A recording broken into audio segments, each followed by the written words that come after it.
नमस्कार किसान भाइयों, मैं कमला प्रसाद मौर्य घोरावल सोनभद्र उत्तर प्रदेश से। आप देख रहे हैं हमारा टॉपर किसान चैनल।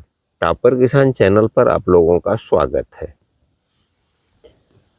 आज मैं आप लोगों को इस समय जानकारी देने वाला हूं कि इस समय सब्जियों की खेती में क्या करें। तो जनवरी का महीना चल रहा है। इस समय अगेती रूप से सब्जियों की खेती आप जायद में जो गर्मियों में पैदा होने वाली सब्जियां हैं, ऐसे ठंडे इलाकों में जहाँ की जैसे मध्य प्रदेश है, उत्तर प्रदेश है, झारखंड है, बिहार है, छत्तीसगढ़ है और राजस्थान है, हरियाणा है, पंजाब है, दिल्ली जैसे प्रदेशों में ठंड बहुत ज़्यादा पड़ रही है। तो इस ठंड के मौसम में सब्जियों की खेती अगर इस समय अगेती रूप से आप कर देते हैं तो ये मार्च में लगभग इसकी फ्लावरिंग फ्रूटिंग चालू हो जाएगी और आपको मार्केट ले जाना पड़ेगा। तो मार्च से ही ये आपको अच्छा रेट देना शुरू कर देती है। लगभग अप्रैल तक अच्छा रेट मिलता है, मई में थोड़ा रेट खराब होता है। भी फिलहाल सब्जियों को लगा लेना है। सब्जियों में मुख्य रूप से इस समय आप करेले की आप खेती कर सकते हैं और नेनुआ की खेती कर सकते हैं, बरबट्टी की खेती कर सकते हैं, लौकी की खेती कर सकते हैं। तो इन सब्जियों की खेती करके आप अच्छा लाभ ले सकते हैं। तो अगर करेले की बात लें तो करेला हमारा ख्याल है मई में भी 10 रुपए के नीचे नहीं रहता है और शुरुआत तो ये मार्च में 70-80 रुपए से होता है और धीरे धीरे नीचे आता है। अप्रैल में आकर के ये 20-25 रुपए आ जाता है और मई आते आते 10 रुपए तक आ जाता है। तो इन्हीं परिस्थितियों को ध्यान में रखते हुए आप करेले की खेती तत्काल शुरू कर दीजिए। अगर आपके पास नर्सरी तैयार है पहले से तो उसको तुरंत रोपाई कर लीजिए। कुछ किसान भाइयों का तो नर्सरी ट्रांसप्लांट भी हो रहा है और कुछ लोग करके उसकी देखभाल कर रहे हैं। कुछ लोग टनल की व्यवस्था किए हैं। अगर इस समय आप नर्सरी करते हैं तो सिर्फ नर्सरी करने में ही जो आपका समय लगेगा वही लगना है और फरवरी में तो वैसे ही समय आ जाता है इन सब्जियों की बुवाई का। तो जब आप नर्सरी पहले से अंकुरित करके और जर्मिनेट करके पौधे तैयार रहेंगे तो 20 से 25 दिन का पौधा जिस दिन आप लगाएंगे तो उसकी फ्रूटिंग आने में 20 से 25 दिन और लगेंगे। कुल मिलाकर 50 दिन में फ्लावरिंग फ्रूटिंग चालू हो जाती है और यील्ड आना शुरू हो जाती है। तो उसको आप तुड़ाई करके आप मार्केट में ले जा करके बेच सकते हैं और अच्छा रेट मिलता है। तो जो सबसे बड़ी समस्या होती है किसी भी लता वर्गीय सब्जियों का जो जायद में पैदा करनी है उसको उसका बीज अंकुरित करने का, तो इस समय ठंड का मौसम चल रहा है। तो एक बात का अगर आप ध्यान देंगे तो निश्चित रूप से अच्छे से आपका बीज भी जर्मिनेट हो जाएगा और आप इसको पॉलीथीन की थैलियों में या डिस्पोजल जो ग्लास होते हैं प्लास्टिक के, उनको ले करके चारों तरफ ब्लेड से चीरा लगा दें और उसमें मिट्टी भर करके आप उसमें बीज को खूब उपजाऊ मिट्टी होनी चाहिए खेत की, उसको उसमें बीज को अंकुरित करके तब डालना है। अंकुरित करने के लिए आपको ये करना है कि सबसे पहले 24 घंटे तक बीज को कार्बेंडाजिम या मैनकोजेब नामक रसायन ले लेना है और उसको 1 लीटर पानी में 2 ग्राम दवाई मिला करके और उसी पानी में इस बीज को भिगो देना है। लगभग 24 घंटे तक भीगा रखने दें, उसी में पानी में रहने दें। 24 घंटे के बाद इसको निकाल करके और उसी पानी से भीगे हुए सूती कपड़े में इसको लपेट देना है और लपेट करके और फिर फंजीसाइड से ट्रीट किए हुए किसी टाट या बोरे में भी लपेट देना है। लपेट करके किसी ऐसे जगह पर रखना है जहां टेम्परेचर 25 डिग्री सेल्सियस से लेकर 30 डिग्री सेल्सियस तक हो। अगर 30 डिग्री सेल्सियस आप मेंटेन कर लेते हैं तो ये इसका जो है जर्मिनेशन निश्चित रूप से 4 दिन में आ जाएगा। लेकिन यदि टेम्परेचर थोड़ा कम रहेगा, मान लीजिए 25 डिग्री या 22 डिग्री 24 डिग्री रहेगा, तो जल्दी से अंकुरित नहीं होगा। तो अगर फसल का ग्रोथ तेज करना है तो आपको टेम्परेचर मेंटेन करके रखना होगा कम से कम अंकुरित होने तक। जब अंकुरित हो जाएगा तब उसको जो हमने बताया कि डिस्पोजल ग्लास है, डिस्पोजल ग्लास में उपजाऊ मिट्टी भर करके और उसमें बीज को जर्मिनेट करने के लिए लगा देते हैं। और ध्यान ये रहे कि जो मिट्टी आप भरें वह बिल्कुल नम हो। नम ऐसी होनी चाहिए, एकदम भरभरी होनी चाहिए, बहुत ज़्यादा अब उसमें पानी की मात्रा भी नहीं होनी चाहिए, नहीं बीज सड़ जाएगा। तो भरभरी मिट्टी को भर करके उसमें हम लगा देते हैं बीज को। और एक बात का और ध्यान रखिएगा, गिलास में चारों तरफ से हल्का चीरा जरूर लगा दीजिएगा ब्लेड से, जिससे अगर आप उसकी सिंचाई करेंगे तो जो एक्स्ट्रा पानी होगा वो निकल जाया करे।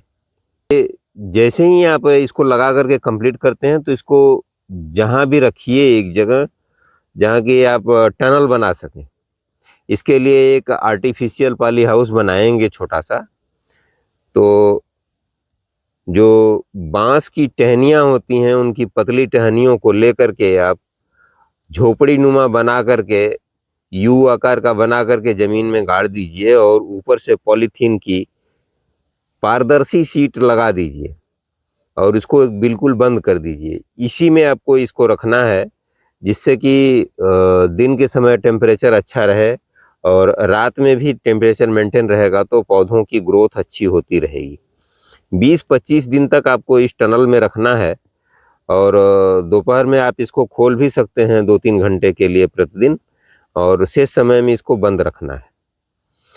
जैसे ही ये 20-25 दिन की नर्सरी हो जाएगी तो फिर इसको निकाल करके मुख्य खेत में आप इसको ट्रांसप्लांट कर देंगे। जब इसको ट्रांसप्लांट करेंगे तो ट्रांसप्लांट करते समय ध्यान ये देना है कि अगर आप जमीन पर फैला करके कर रहे हैं तो लाइन से लाइन की दूरी कम से कम 10 फीट होनी चाहिए और पौधे से पौधे की जो दूरी है उसको आप अधिकतम 3 फीट रखेंगे। यदि आप इसी को मचान विधि से या चढ़ा करके करना चाहते हैं तो पौधों से पौधों की दूरी 4 फीट रखेंगे और लाइन से लाइन की दूरी 10 फीट रखेंगे। तो ये जरूर ध्यान में दीजिएगा और खेत को अच्छी तरह से तैयार करके ही पौधे को ट्रांसप्लांट करना है।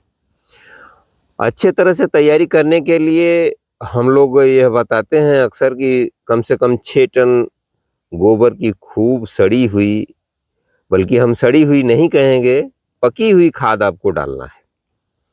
सड़ी हुई खाद और पकी हुई खाद में अंतर यह है कि जो सड़ी हुई खाद होती है उसको हम बिना नियम कानून कायदे के ऐसे ही कहीं घूर बना करके रख देते हैं, एक जगह उसका ढेर बना देते हैं, जिससे उसके बीच में टेम्परेचर बहुत अधिक हो जाता है और खाद वह खराब हो जाती है। तो जब उस खाद को आप अपने खेत में डालेंगे तो तमाम तरह के हानिकारक बैक्टीरिया खेत में पैदा होंगे और आपका नुकसान करेंगे और आपको आपकी वह खाद अब आपके खेत में अच्छे से काम नहीं कर पाएगी। इसके लिए सबसे जो बढ़िया तरीका है वह यह है कि आप लोग गोबर की खाद को कचरा मिला हुआ, चाहे वो धान की पराली हो या जो कुछ भी कूड़ा कचरा हो, पेड़ों की पत्तियां हो, ये सब मिला करके आपको एक तरह से बेड बनाना है जिसकी ऊंचाई कम से कम 1.5 फीट और इसकी जो चौड़ाई है वो 3 फीट हो। लंबाई अपनी इच्छा अनुसार आप रख सकते हैं, अपनी सुविधा अनुसार। और ध्यान ये देना है कि इस खाद को आप छाए में बनाएं। अगर संजोग से या आपके यहाँ छाए की मतलब व्यवस्था नहीं है, आपके पास पेड़ पौधे नहीं हैं, तो आप इसको खुले आसमान के नीचे भी बना सकते हैं, लेकिन ऊपर से किसी भी खरपतवार या पुआल से इसकी मल्चिंग कर दीजिए। जितना आप खाद रखते जाएंगे उसके ऊपर से मल्चिंग करते जाएंगे। जब मल्चिंग करते जाएंगे तो उसमें नमी बरकरार रहेगी और यह खाद 45 दिन में पक करके तैयार होती है। यह सड़ करके नहीं, पक करके तैयार होती है एकदम। जो आपकी उर्वरक आती है डीएपी वगैरह, उस तरह से भरभरे दाने की तरह एकदम मुलायम और हल्की फुल्की खाद बन करके तैयार होती है। इस खाद को खेत में हमको डालना चाहिए। तो अगर उसमें नमी की कमी हो जाती है, समय समय पर आप इस पर पानी का फव्वारा भी देते रहेंगे और ये खाद 45 से 50 दिन में, अगर गर्म मौसम है तो 45 से 50 दिन में, अगर ठंडी का मौसम है तो 60 से 65 दिन में बन करके तैयार हो जाती है। इसी खाद को डालना चाहिए। और जब हम गोबर की, कंपोस्ट की सड़ी हुई खाद की बात करते हैं तो ढेर बनाकर रखा हुआ वहीं ढेर उठा करके ले जाकर के खेत में किसान भाई डाल देते हैं, जो खेतों को तो नुकसान पहुंचाता ही है, साथ में हमारी मेहनत भी व्यर्थ जाती है। तो इस बात का ज़रूर ध्यान दें। और इस खाद को डालने के बाद जो है खेत की जुताई कर देनी चाहिए और खेत में अच्छी तरह से मिला देना चाहिए। उसके बाद लाइन बना करके, बेड बना करके, जैसे आप इच्छा करें, जो आपकी व्यवस्था हो। जैसे यदि आप ड्रिप और मल्चिंग पर करना चाहते हैं तब आपको हर 10 फीट पर आपको बेड बनाना होगा और बेड बना करके भी आप चढ़ा सकते हैं, या फिर आप और नज़दीक भी कर सकते हैं। कुछ लोग दीवार विधि से करते हैं, कुछ लोग मचान विधि से करते हैं। तो यदि आपको दीवार विधि से करना है तब इसकी दूरी हम 5 फीट ही रखेंगे। अगर आपको मचान विधि से करना है तब इसकी दूरी जो है 10 फीट रखेंगे। इस बात का ज़रूर ध्यान दीजिएगा। दीवार विधि और मचान विधि में अंतर यह है कि दीवार में एक खड़ी दीवार ही तैयार करते हैं हम पैराशूट के धागों से और तार के और तार बांस की सहायता से, और उसी दीवार पर चढ़ाते हैं और उसी पर उतारते हैं, उसी पर हम उसकी फ्रूटिंग लेते हैं। लेकिन जब मचान विधि से करते हैं तो इसमें हम 6 फीट 6.5 फीट के ऊपर जो है हम एक जाल जैसा बना करके मकान जैसा बना देते हैं और उस पर हम पौधे को चढ़ाते हैं। तो नीचे से हम तुड़ाई करते हैं, तो इसमें यील्ड भी कुछ अधिक आता है और यह फसल बहुत शानदार होती है और ज़्यादा दिन तक यह सर्वाइव भी करती है। तो आप जिस विधि का उपयोग करना चाहें उस विधि से आप खेती कर सकते हैं। जिनके पास तार बांस की व्यवस्था नहीं है वो लोग ज़मीन पर फैलाकर भी खेती करते हैं। तो ज़मीन पर फैलाकर भी खेती की जा सकती है, लेकिन उसमें नुकसान ज़्यादा होता है। क्योंकि जब हम खेत की सिंचाई करते हैं तो जब फल जो मिट्टी से टच रहेंगे वो अक्सर सड़ जाते हैं, खराब हो जाते हैं। तो इसीलिए मचान विधि या दीवार विधि का प्रयोग किया जाता है। करेले की खेती में या नेनुआ की खेती में, या आप लौकी की खेती है, जितनी भी आप लता वर्गीय सब्जियों की खेती है, अगर आप चढ़ाकर करते हैं तो ये आपको अच्छा यील्ड देती है और अच्छा फ़ायदा देती है। अब अगर आप इसके पौधे लगा लिए हैं तो पौधे लगाने के बाद इसका न्यूट्रिशन मैनेजमेंट करना है। तो आप लगभग 20 से 25 दिन बाद इसमें माइक्रोन्यूट्रिएंट के साथ, माइक्रोन्यूट्रिएंट आईपीएल का आता है एक, उसको ले सकते हैं। ले करके इसको कम से कम प्रति एकड़ 8 से 10 किलो तक आप इस्तेमाल कर सकते हैं। उसमें सल्फर और मेलेडिनम और कई तत्व उसमें पाए जाते हैं। मैं आपको चित्र लगा दे रहा हूँ उसका। ये अगर खाद मिल जाती है तो इसको कम से कम 8 से 10 किलो प्रति एकड़ जरूर मिला लें। तो जो भी आप जब गुड़ाई करते हैं पहली गुड़ाई के साथ इसको जरूर देना है। और साथ में इसको बेसल के रूप में भी आप दे सकते हैं। बेसल के रूप में जब आप पौधा लगाते हैं उसी समय खेत में इसको मिला देना चाहिए, दे करके बेड में ही दे देना चाहिए। तो आपका फसल बहुत शानदार होगा। तो इस प्रकार से आप इसको उगा सकते हैं। इसमें कीड़े मकोड़े थोड़ा लगते हैं, जब गर्म मौसम आ जाएगा तो पत्तियां खाने वाले कीड़े इसमें लगते हैं। इसमें एक डाइमेथोएट नाम की दवा आती है, इसी हल की दवा का आप छिड़काव कर देंगे तो सब कीड़े मर जाते हैं और आपकी फसल सुरक्षित बची रहती है, विशेष कोई समस्या नहीं आती है। समय समय से सिंचाई आप करते रहें, जैसी मिट्टी हो, जैसा मौसम हो, जैसी परिस्थितियां हो, उसके हिसाब से सिंचाई करते रहें, आपकी फसल शानदार बनी रहेगी। आवश्यकता अनुसार आप स्प्रे भी इस पर कर सकते हैं। जब फ्रूटिंग आने लगे इस पर 05234 का स्प्रे समय समय से करते रहें, या 0061 का भी छिड़काव आप कर सकते हैं, उसको करते रहेंगे, या 0045 का भी आप छिड़काव कर सकते हैं। इसको छिड़क करके स्प्रे करके इसको आप जब आप खेती करेंगे तो जब इसका छिड़काव आप करेंगे तो आपकी फसल फल फ्रूट देती रहेगी, तो आपको अच्छा लाभ मिलेगा। उम्मीद है आज की जानकारी आप लोगों को पसंद आई होगी। तो अगली वीडियो में हम फिर मिलेंगे, तब तक के लिए आप हमको अनुमति दीजिए।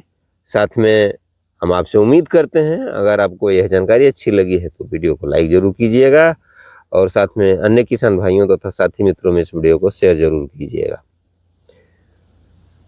तो मिलते हैं फिर अन्य वीडियो में, तब तक के लिए आप हमको आज्ञा दीजिए। नमस्कार, धन्यवाद। जय जवान, जय किसान, जय विज्ञान।